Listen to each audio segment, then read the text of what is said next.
नमस्कार, आपका स्वागत है। एक समय की बात है, भगवान श्री कृष्ण के मित्र उनसे मिलने के लिए द्वारिका नगरी पधारते हैं। भगवान श्री कृष्ण उनका स्वागत करते हैं और उनके आने का कारण पूछते हैं। भगवान श्री कृष्ण के सखा उनसे कहते हैं, हे केशव, तुम तो सर्वज्ञ हो, सब कुछ जानते हो। आज मैं तुम्हारे पास यह जानने के उद्देश्य से आया हूं कि मनुष्य को किन किन वृक्षों का रोपण करना चाहिए, कौन से वृक्ष भवन के सामने लगाने चाहिए, किन वृक्षों का रोपण करने से दरिद्रता दूर होती है तथा शत्रु रोग, भय, भूत, पेशाच आदि संकटों से बचने के लिए कौन से वृक्ष भवन की सीमा में लगाने चाहिए। भगवान श्री कृष्ण मुस्कुराते हुए कहते हैं, हे सखा, तुमने आज समस्त मानव जाति के कल्याण के उद्देश्य से अत्यंत महत्वपूर्ण प्रश्न किया है। इस संसार में वृक्षों का बहुत ही बड़ा योगदान है।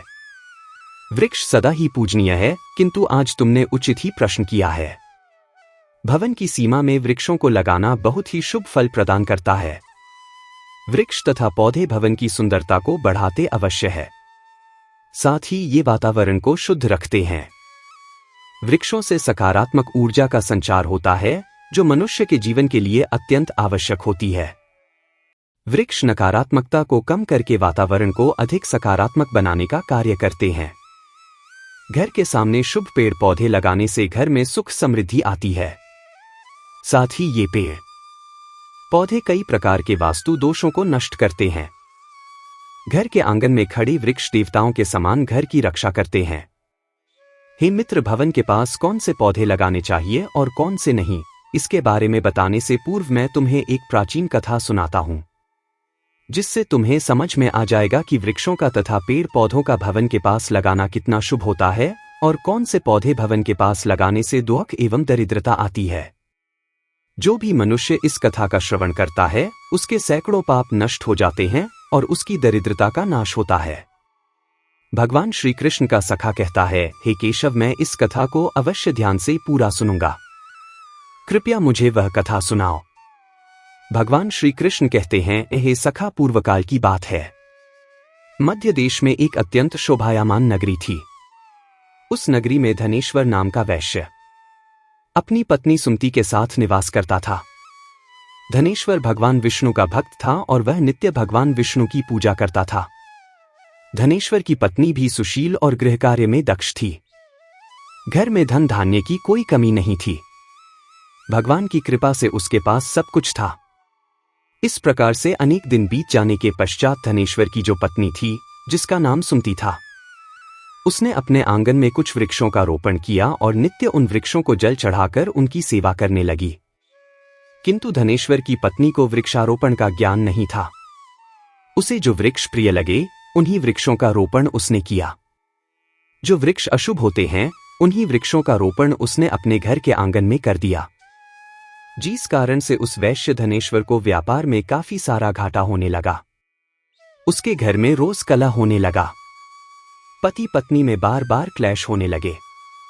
उन दोनों के जीवन में अनेक कठिनाइयां आने लगी। धनेश्वर का सारा व्यापार डूब गया और उसका सारा धन भी नष्ट हो गया। अब धनेश्वर के पास अनाज भी खरीदने के लिए पैसे नहीं थे। वे भूखे ही रहने लगे, जिससे क्रोधित होकर उसकी पत्नी भी गुस्सा करने लगी। वह अपने पति को कोई काम करने के लिए कहती, फिर धनेश्वर काम मांगने के लिए गांव में घूमने लगा, लेकिन उसे कहीं पर भी काम नहीं मिलता था। उसने आकर अपनी पत्नी से कहा, हे भद्रे, मुझे तो कोई भी काम नहीं दे रहा है, अब मैं कहां पर काम खोजने जाऊं। वे दोनों ही पूरी तरह से हतबल हो गए थे। दोनों के पास भी उद्योग करने के लिए कुछ नहीं था। धनेश्वर ने अपनी पत्नी के सारे गहने भी बेच डाले और जो कुछ भी अन्न मिला, उसी से पेट भर लिया। इस प्रकार से अशुभ वृक्ष लगाने के कारण दोनों के ही जीवन में घोर दरिद्रता और संकट आने लगे, किंतु वे दोनों ही इस बात को नहीं जानते थे। फिर एक दिन एक साधु महात्मा धनेश्वर के घर पर पधारते हैं। उन्हें देखकर धनेश्वर उन्हें प्रणाम करता है और कहता है, हे साधु महाराज, पधारिए, इस गरीब के घर में आपका स्वागत है। कहिए, मैं आपकी किस प्रकार से सहायता कर सकता हूं। वे साधु महाराज कहने लगते हैं, हे महोदय, मैं तीर्थ यात्रा पर निकला हूं, विश्राम करने के लिए कोई जगह खोज रहा हूं। यदि आपको कोई कष्ट ना हो तो मुझे अपने घर में स्थान दे दो। मैं अनेक दिनों से भूखा हूं।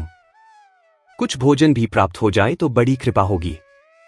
साधु महाराज के ऐसे वचन सुनकर वह धनेश्वर कहने लगा, हे साधु महात्मा, आप अवश्य ही कोई पुण्यात्मा दिखाई पड़ते हैं। आपके मुख्य मंडल पर बहुत तेज है। आपकी सेवा करने का मुझे सौभाग्य मिल रहा है। आपकी सेवा करके मुझे बड़ा आनंद मिलेगा। कृपा करके आप घर के भीतर चलिए। फिर वह साधु महाराज उस धनेश्वर के घर के भीतर जाते हैं और विश्राम करने लगते हैं। धनेश्वर उन साधु महाराज की बड़ी सेवा करता है, किंतु उसके पास अन्न का एक दाना नहीं होता है। तो वह अपनी पत्नी से कहता है, हे प्रिय, आज हमारे घर पर जो साधु महात्मा आए हैं वे बड़े पुण्यवान दिखाई पड़ रहे हैं। हमें उनके भोजन के लिए कुछ उपाय करना चाहिए।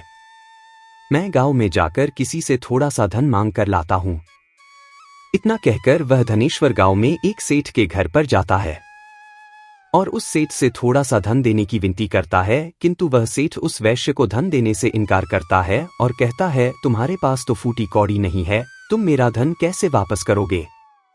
धनेश्वर कहता है, हे सेठ, कृपा करके आप मुझे थोड़ा सा धन दीजिए, मैं जल्दी ही आपको लौटा दूंगा। यदि मैं धन नहीं लौटा पाया, आप मेरा घर ले लीजिए। धनेश्वर की बात सुनकर उस सेठ को उस पर थोड़ी दया आती है और वह उसे धन देते हुए कहता है, हे वैश्य, यदि तुमने धन नहीं लौटाया तो तुम स्वयं ही मुझे अपना घर सौंप दो। धनेश्वर कहता है, हे सेठ, मैं वचन देता हूं, यदि मैंने धन नहीं लौटाया तो मैं आपको मेरा घर सौंप दूंगा। फिर धनेश्वर उस सेठ से धन लेकर बाजार से दूध, चावल, सब्जी, आटा, शक्कर आदि चीजें खरीद लेता है और लौटकर अपने घर आ जाता है।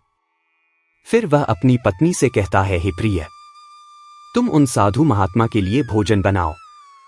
फिर धनेश्वर की पत्नी भोजन बनाती है और उन साधु महात्मा को भोजन परोसती है। इस प्रकार से उस धनेश्वर की भक्ति और निष्ठा को देखकर वे साधु महाराज बहुत प्रसन्न हो जाते हैं। भोजन हो जाने के पश्चात वे जाते जाते उस धनेश्वर से कहते हैं, हे वैश्य, मैं तुम्हारी भक्ति और आदर सम्मान से अत्यंत प्रसन्न हूं। तुम्हारी जो भी कामना है मुझे बताओ, मैं अवश्य पूरी करूंगा।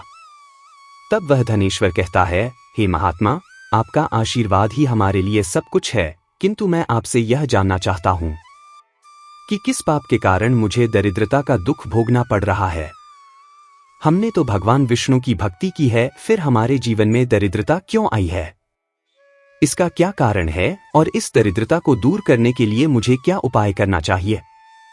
फिर वह साधु महात्मा कहते हैं, हे वैश्य, मैं जब तुम्हारे द्वार पर आ गया था तभी मुझे यह जात हो गया था कि तुम्हारे जीवन में घोर दरिद्रता और संकट आए हुए हैं, क्योंकि तुम्हारे भवन के सामने जो वृक्ष है वे ही तुम्हारी दरिद्रता के कारण है।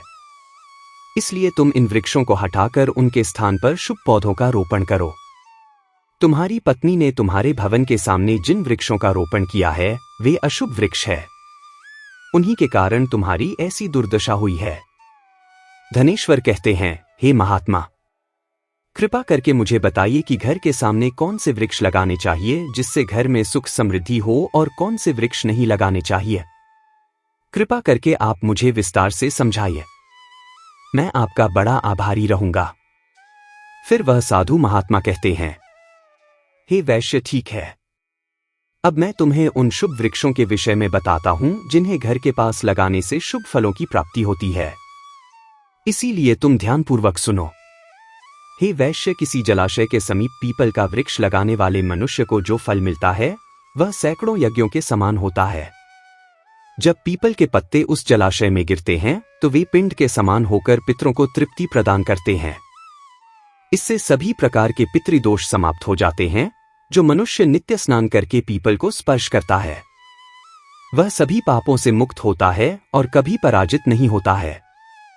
पीपल को स्पर्श करने से लक्ष्मी की प्राप्ति होती है और उसकी प्रदक्षिणा करने से आयु में वृद्धि होती है।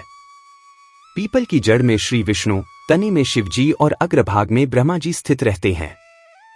अमावस्या के दिन पीपल को प्रणाम करने से जो फल मिलता है वह 1000 गाय के दान के बराबर होता है। इस संसार में पीपल के समान कोई वृक्ष नहीं है। साक्षात श्रीहरि इस वृक्ष के रूप में पृथ्वी पर विराजमान है। पीपल के वृक्ष को चोट पहुंचाना अथवा उसकी टहनी तोड़ना महापाप माना गया है। ऐसा मनुष्य एक कल्प तक नरक में रहता है और जो पीपल को जड़ से काटता है उसका कभी नरक से उद्धार नहीं होता है। हे वैश्य, अब मैं तुम्हें दूसरे वृक्ष के बारे में बताता हूं। आंवले का फल समस्त लोकों में प्रसिद्ध और परम पवित्र है। आंवले को लगाने से स्त्री और पुरुष जन्म मृत्यु के बंधन से मुक्त हो जाते हैं। यह पवित्र फल भगवान विष्णु को अत्यंत प्रसन्न करने वाला एवं शुभ माना गया है। इसको खाने से सभी पापों से मुक्ति मिलती है। आंवला खाने से आयु बढ़ती है, उसका जल पीने से रोगों का नाश होता है और आंवले को जल में मिलाकर स्नान करने से दरिद्रता दूर हो जाती है और सभी प्रकार के ऐश्वर्य प्राप्त होते हैं।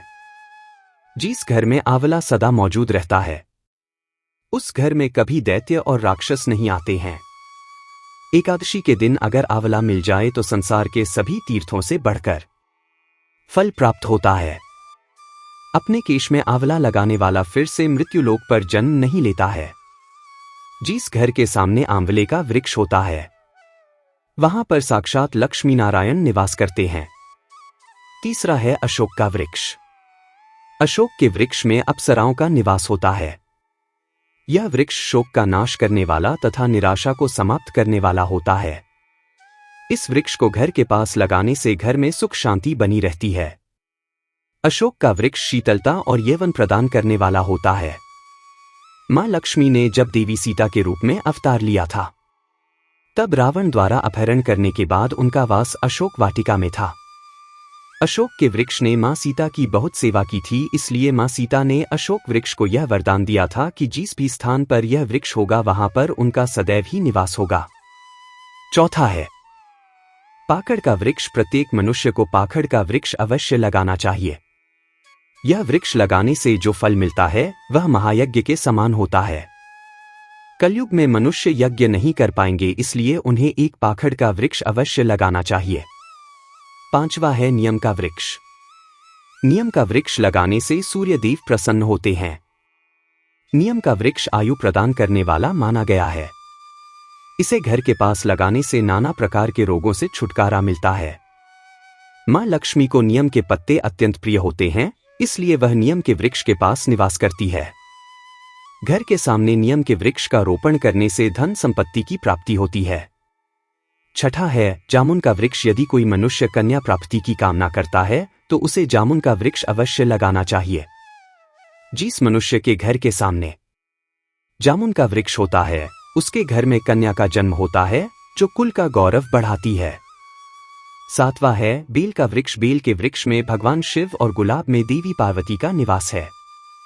इसीलिए अगर बेल के वृक्ष के पास गुलाब का पौधा लगाया जाए तो शिव पार्वती का आशीर्वाद प्राप्त होता है। उस घर में कभी दुख दरिद्रता नहीं आती है। उस घर में कभी अकाल मृत्यु नहीं होती है और कोई स्त्री विधवा नहीं बनती है। आठवां है नारियल का पेड़। नारियल का पेड़ लगाने से पुरुष अनेक स्त्री का पति बनता है। नारियल किसी भी धार्मिक अनुष्ठान का आवश्यक अंग होता है। यह अत्यंत शुभ माना जाता है। घर के आंगन में नारियल का पेड़ होने से उस घर में हमेशा शुभता होती है और उस घर के सदस्यों का समाज में बहुत मान सम्मान होता है। सुंदर पत्नी की कामना करने वाले मनुष्य को अनार का वृक्ष लगाना चाहिए।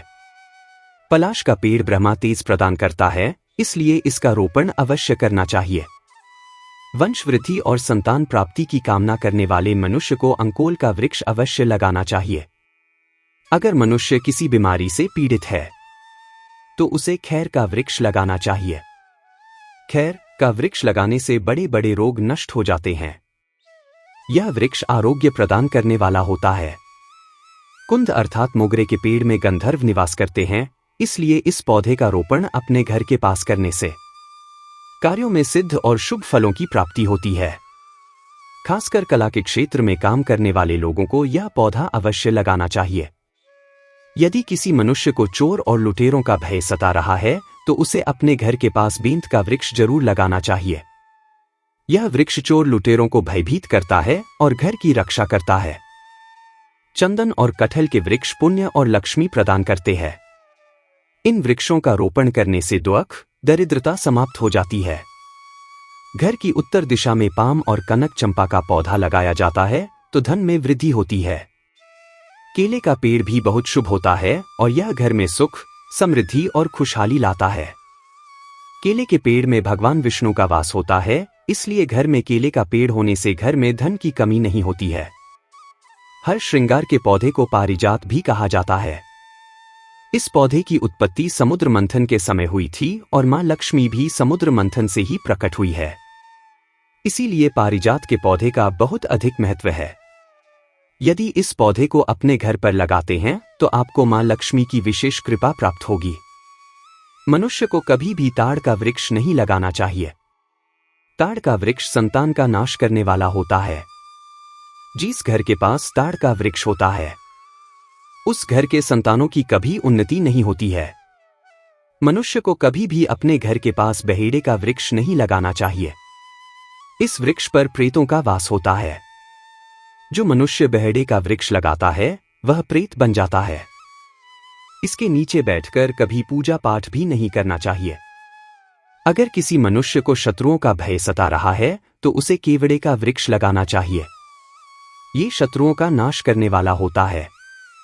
घर में कभी भी ऐसे पौधे नहीं लगाने चाहिए जिनको काटने या तोड़ने पर दूध निकलता हो। घर के सामने कभी भी बबूल का पेड़ नहीं लगाना चाहिए। इसे लगाने से विपत्ति आती है। घर के सामने बेर का वृक्ष भी नहीं लगाना चाहिए। इसे लगाने से नकारात्मकता बढ़ती है, धन का नाश होता है और संकट आते हैं किसी भी मनुष्य को। अपने घर के सामने पपीते का वृक्ष नहीं लगाना चाहिए। इस वृक्ष को लगाने से धन का नाश होता है और दरिद्रता आती है। अगर पीपल का वृक्ष भवन की पूर्व दिशा में होता है तो घर में निर्धनता व्याप्त हो सकती है। वट वृक्ष घर की पश्चिम दिशा में हो तो घर में शोक का काल चिरकाल तक रहता है। दक्षिण दिशा में तुलसी का पौधा हो तो संतान को पीड़ा सहन करनी पड़ती है। किसी भी मृत वृक्ष की छाया घर पर पड़ती है तो यह मृत्यु सूचक होता है। मृत्यु वृक्ष को तुरंत उखाड़ देना चाहिए। वे साधु महात्मा कहते हैं, हे वैश्य, इस प्रकार से मैंने तुम्हें इन सभी शुभ और अशुभ वृक्षों के विषय में बता दिया है। इसीलिए तुम इन वृक्षों का रोपण करो और भगवान की कृपा को प्राप्त करो। वह धनेश्वर कहता है, हे महात्मा, आपने आज मुझे उत्तम ज्ञान दिया है, मैं आपका धन्यवाद करता हूं। फिर वे साधु महात्मा धनेश्वर को आशीर्वाद देकर उस स्थान से अंतर्ध्यान हो जाते हैं। साधु महात्मा को अचानक से अदृश्य हुआ देखकर धनेश्वर और उसकी पत्नी को आश्चर्य होता है। फिर उन्हें समझ में आ जाता है कि साक्षात भगवान विष्णु ही उनके घर पर आए थे। फिर धनेश्वर उन साधु महात्मा के कहे अनुसार अपने घर के सामने अनेक शुभ वृक्षों का रोपण करता है, जिससे अचानक ही उसे बहुत सारे धन की प्राप्ति होती है और उसकी दरिद्रता दूर हो जाती है। धनेश्वर और उसकी पत्नी भगवान विष्णु का धन्यवाद करने लगते हैं। भगवान श्री कृष्ण कहते हैं, हे सखा, इस प्रकार से मैंने तुम्हें शुभ और अशुभ दोनों प्रकार के वृक्षों के बारे में बताया है। अब तुम भी जाकर अपने भवन के पास इन वृक्षों का रोपण करो। तो दोस्तों, इस प्रकार से भगवान श्री कृष्ण ने भवन के पास लगाए जाने वाले शुभ और अशुभ वृक्षों के बारे में बताया है। उम्मीद है आपको यह कथा पसंद आई होगी। जानकारी अच्छी लगी तो वीडियो को लाइक जरूर करें और कमेंट में जय श्री कृष्ण अवश्य लिखें। साथ ही स्वास्तिक ज्ञान चैनल को सब्सक्राइब करें। आप सभी का धन्यवाद।